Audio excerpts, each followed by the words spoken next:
اعوذ باللہ من الشیطان الرجیم بسم اللہ الرحمن الرحیم۔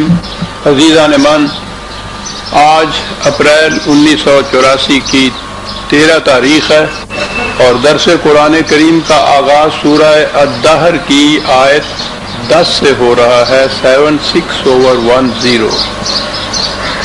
آپ کو یاد ہوگا کہ سابقہ درس میں جو آیات اس کی سامنے آئی تھی، اس میں اللہ تعالیٰ نے کہا یہ تھا کہ دیکھنا ایسا معاشرہ یا نظام نہ قائم ہو جائے جس میں پھر شر اڑ کر لگا کرتا ہے، کوئی بچتا ہی نہیں ہے اس سے پھر۔ اور اس کے لیے طریقہ یہ ہے، ایسا انتظام کرو کہ کوئی شخص رات کو بھوکا نہ سوئے۔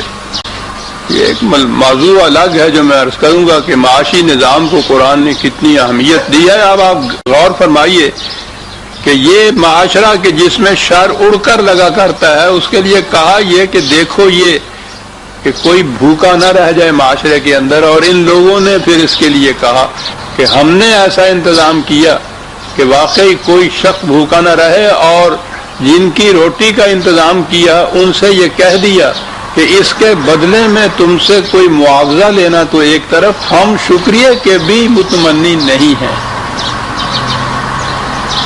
لا نرید منکم جزاء ولا شکورا، وہ اس لیے کہ انا نخاف من ربنا یوما عبوسا قمطریرا، کہ ایسا اگر نہ کیا تو ایک ایسا دور آ جائے گا، ایک ایسا نظام آ جائے گا کہ جس میں پژمردگی اور افسردگی چھا جائے گی ہر ایک کے اوپر۔ غور فرمائیے قرآن کس انداز سے یہ بات کرتا چلا جاتا ہے۔ انہوں نے ایسا انتظام کیا، فَوَقَاهُمُ اللَّهُ شَرَّ ذَلِكَ الْيَوْمِ وَلَقَّاهُمْ نَضْرَةً وَسُرُورًا۔ انہوں نے ایسا انتظام کیا اور پھر اس کے بعد اس کے بدلے میں ایسی صورت پیدا ہو گئی، ایسا معاشرہ قائم ہو گیا کہ جس میں خوشگواریاں، مسرتیں، ہر شخص حشاش بشاش تھا، کسی قسم کی افسردگی پژمردگی نہیں تھی۔ نظرتاً و سرورن، تازگی تھی، مسرتیں تھیں۔ یہ اس معاشرے کے اندر یہ ہوا۔ تو وہ جو میں ہر بار دہراتا ہوں اسے یہ ذہن میں رکھیے کہ یہ یہاں ہی وہ معاشرہ تھا جس کے متعلق کہا تھا کہ اس کا شر اڑ کر لگ جائے گا۔ اسی دنیا میں پھر اس کے بعد وہ معاشرہ قائم ہوا جس میں کہا گیا کہ کسی قسم کی افسردگی اور پژمردگی نہیں ہو، مسرتیں ہوں گی، نشاط انگیزیاں ہوں گی، حشاش بشاش ہوگے، خوشگواریاں ہوں گی۔ یہ آپ دیکھیے کہ یہ جنت، یہ معاشرہ اس دنیا میں قائم ہو رہا ہے، آخرت کی جنت تو ابھی اور آگے چل کر آتی ہے۔ کہا کہ یہ چیز پیدا ہوئی، وَجَزَاهُمْ بِمَا صَبَرُوا جَنَّةً وَحَرِيرًا، یہ نتیجہ تھا اس استقامت کا جو انہوں نے اس قسم کا معاشرہ قائم کرنے میں روا رکھی، اس کا نتیجہ یہ تھا اب یہ ہے جنت ہے وحریر۔